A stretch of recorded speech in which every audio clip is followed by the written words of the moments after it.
اگر کبھی اندر سے طبیعت کے اندر ضمیر نے ذرا ملامت بھی کی کہ کیا ہو گیا تمہیں، ایمان کے دعوے دار بنے پھرتے ہو اور اللہ کی راہ میں نہ انفاق، نہ اللہ کی راہ کے لیے تمہارے پاس وقت ہے، نہ اس کے لیے تمہارے اندر کوئی ارج ہے کہ کوئی کام کرو، کوئی محنت کرو، یہ بڑی کوتاہی ہے۔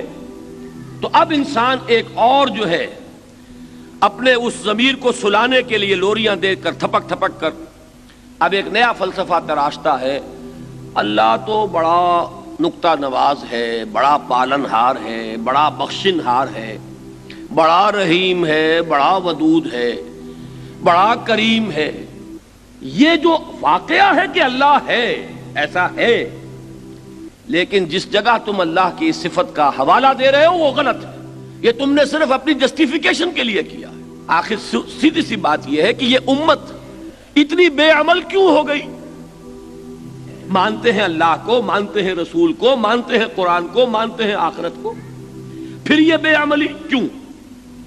کوئی نہ کوئی سبب ہے، کہیں نہ کہیں تو کوئی گڑبڑ ہے۔ There is something wrong somewhere۔